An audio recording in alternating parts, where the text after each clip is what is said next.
Eu comecei a me apaixonar, sim, pelo Porque mundo você dos já gostava de investimentos. dinheiro para alcançar metas. Pra alcançar minhas E metas. aprendeu a não gastar com idiotice, nem perder o foco naquilo que você sempre Exato. quis, que era o carro ou E não outra deixar coisa. de fazer as coisas que eu queria no presente, mas eu tentava fazer tudo o que eu queria do jeito mais barato possível para não despriorizar o que era mais importante, que era o meu carro. Tá. Então, assim, sei lá, se eu queria sair, se eu queria comprar alguma coisa, eu olhava, planejava, juntava mais. Aí é que, tipo, vou fazer camiseta tie-dye porque eu acho que vou ganhar mais dinheiro vendendo as camisetas. E, dito e feito, ganhava mais dinheiro fazendo camisetas. Aí juntava, comprava aquela coisa que eu queria. Tá. Então, eu sempre fui muito autônoma, muito independente. E pra mim, nunca foi sobre só economizar, era eu preciso ganhar mais pra fazer isso aqui. Então, tinha a parte da economia, tinha a parte de não abrir mão daquilo que eu queria. Eu quero me vestir bem, quero. O que eu vou fazer? Pô, uma amiga minha vai doar roupa. Eu falei, não, eu posso te comprar? Bom, então a primeira coisa que legal é tirar isso daí, né? De metas, né? As pessoas perguntam, eu não consigo economizar, não consigo economizar. Eu sempre falo, né? Cara, se você não tem uma meta, um negócio muito louco que faz brilhar teus olhos, você vai gastar o dinheiro com qualquer besteira que você vê na vitrine mesmo, né? Pois é. Então, pensar em uma meta legal, uma coisa muito incrível. Mas tem uma coisa, Edu, que eu sei até que a gente tem visões opostas. Pra muita gente, assim, como eu não cresci com essa visão de parcelamento, de financiamento, porque isso simplesmente não existia, pelo menos na minha realidade. Então sempre fui de juntar, investir e fazer. E tem muita gente que só consegue fazer isso, as pessoas têm disciplina, mas desde que exista alguém no seu cangote te cobrando. E aí eles vão para o boleto do financiamento. Então financiar, dá. Pagar juros, ok. Receber juros, aí já não dá. Então eu sempre trago essa perspectiva de que, claro, que tem um monte de cálculos, tem vídeo lá no Me Poupe também falando sobre a comparação entre financiar e alugar, quando vale a pena, depende da taxa de juros, não é uma verdade para todo mundo. Se você está financiando pelo Minha Casa Minha Vida, provavelmente vai ser melhor você financiar mesmo, mas essa não é a realidade de boa parte da população. E quando a gente coloca em perspectiva a taxa de juros e o potencial que você tem de acúmulo ao longo do tempo, assim, os números não mentem, mas é que a disciplina da pessoa de poupar para si mesma, parece que ela precisa do medo de alguém tirar aquilo dela, que é o que acontece quando você financia com o banco. Se você não pagar, o banco toma. Mas é isso que a gente precisa questionar, sabe, Edu? Porque o que eu vejo ao longo desses últimos 8 anos, e muito dos meus alunos, muita gente vive em prisões financeiras por perpetuar um estigma que vem da família. Então, às vezes a pessoa quer, sei lá, eu gostaria de morar em outro lugar. Mas aí você tem um compromisso com aquele imóvel estático que está ali te prendendo, com uma parcela que está consumindo uma parte absurda da tua renda, sabe? Então eu percebo, às vezes, a pessoa deixa de viver para pagar um financiamento. Ou um financiamento que talvez esteja um pouco acima daquilo que ela podia fazer. Mas assim, quando eu acho que o financiamento vale mais a pena? Quando você faz os cálculos, quando você na comparação mais, com o né? aluguel e com a taxa de juro, com o dinheiro investido, a gente nunca pode esquecer do tal custo de oportunidade. Tem muitos imóveis do Minha Casa Minha Vida que você não precisa da entrada. Mas mesmo no Minha Casa Minha Vida tem o dinheiro da entrada. Que é o que às vezes a pessoa não leva em consideração, entendeu, Edu? Tipo, quando você bota os 20% da entrada ao longo do tempo, que é o prazo, inclusive, do pagamento de um financiamento imobiliário de 20, 30 anos, às vezes só com o preço da entrada, passou 20 anos, você tem o preço da casa à vista. Sim. Entende? Mas mesmo que o aluguel tenha algumas vantagens e tal, todo mundo quer ter uma, né? Inclusive você. Inclusive eu, exatamente. É da hora você ter sua casa, né? É seu sonho de verdade? Ou é o sonho dos seus pais? Ou é o sonho da sua Ou família? a pressão social. Ou é a pressão social?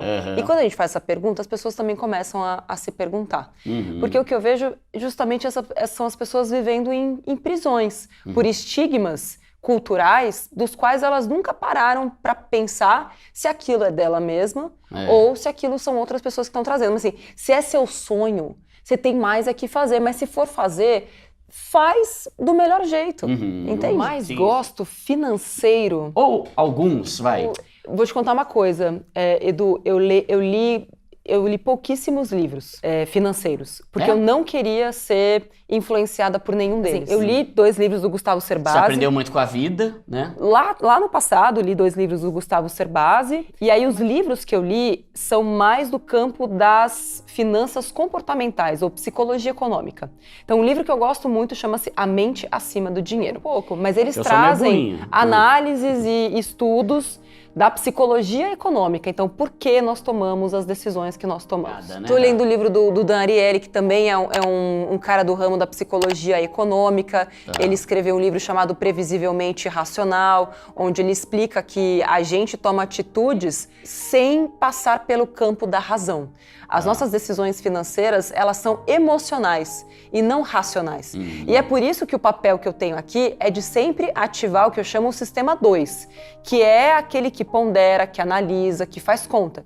Porque quem vai lá e faz um financiamento, ele não está usando a razão. Porque se ele usasse a razão, primeiro ele faria a conta. Ele faria o cálculo do custo de oportunidade, ao longo do tempo, quanto aquele dinheiro se valorizaria. Ele faria uma pesquisa de campo para ver se ele não consegue um aluguel um pouco mais baixo. Então, assim, o meu papel é ativar o volume, aumentar o volume desse sistema 2, que é aquele que faz conta. O ser humano não gosta de fazer conta. Nós, por essência, por uma questão histórica, biológica, a gente não gosta de pensar no futuro. E a gente acha que daqui a 20 anos a gente vai ser exatamente como a gente é hoje. A gente vai estar falando com as mesmas pessoas, a gente vai estar vestindo as mesmas roupas, a gente vai ter a mesma saúde para fazer dinheiro novo. Então, o nosso cérebro, ele não gosta de pensar no pior. Que as coisas podem ficar bem ruins se a gente continuar tendo os comportamentos que a gente tem. Mas a gente não gosta de pensar nisso. Porque eu escolhi falar sobre isso porque eu entendo que o dinheiro é um veículo de liberdade. E, para mim, hoje existe uma dificuldade não só do acesso ao dinheiro, mas do acesso ao conhecimento. Para mim, quanto mais conhecimento você tem, mais você consegue brigar de igual para igual com um sistema que é absurdamente desproporcional. Para quem ganha menos, para quem é mais pobre, para quem tem menos conhecimento. E ele fala muito sobre isso, né? Como a pessoa tem esse sonho de empreender e virar dono da próprio negócio, só que se você tem um dono que depende de você o tempo todo, você não vai ter a liberdade. Tem até um livro de um cara, André Menezes, que tá para vir aqui, acho que é Empresidiário. Meu Deus! Em vez de empresário, né? Empresidiário. E a ideia é essa, né? E tem muita gente também, Edu, isso eu fui percebendo ao longo do tempo, que não sabe quando parar. Que, assim, atinge um certo nível e quer ir para outro, e nunca tá satisfeito, assim, sabe? Sim. E eu atingi a minha plenitude financeira. Então, agora eu posso fazer só o que eu gosto. Os indígenas, eu fiz uma palestra para eles, né, na aldeia. Aproveitei que eu tava lá, conversei com o cacique, porque, assim, gente, não é porque é uma aldeia indígena, isso é um preconceito que a gente tem, que eles não usam dinheiro. Lá já chegou Pix, lá já chegou Shen. Então, assim, às vezes a gente tem um certo preconceito. Claro que tem algumas aldeias e povoados que são ainda intocados. Mas tem uma outra grande parte que são cidadãos comuns. E aí eu perguntei pro cacique, né, se ele se interessava, se estava tudo bem, eu falar algumas coisas sobre finanças dentro do contexto da aldeia. E ele falou, nossa, claro, com certeza precisamos, porque a gente não sabe cobrar. Mas sempre que eu vou fazer uma palestra, né, para poucas pessoas, em lugares que eu não conheço o contexto, o que eu faço sempre é perguntar primeiro. Não saio falando, primeiro eu pergunto. E a única coisa que todos trouxeram foi oportunidade. E oportunidade para eles, principalmente, significava estudar. Então, e aí que tá. E naquele contexto, Edu, assim, nessa população, pelo menos, que eu visitei, eles não têm esse conceito de entesouramento do dinheiro ou de poupar o dinheiro. E sabe por quê? Porque eles têm recursos naturais. Se tudo der errado, eles têm de onde tirar comida. Tem a manga ali. De onde tirar moradia. O tempo inteiro que alguém precisa de alguma coisa, alguém da comunidade vem em socorro, sem cobrar nada em troca. E quando você tem essa relação de confiança, onde você não faz algo esperando nada em troca, de fato, o dinheiro, ele tem uma preponderância ou um protagonismo muito menor na vida dessas pessoas. De fato, o dinheiro é para oportunidades.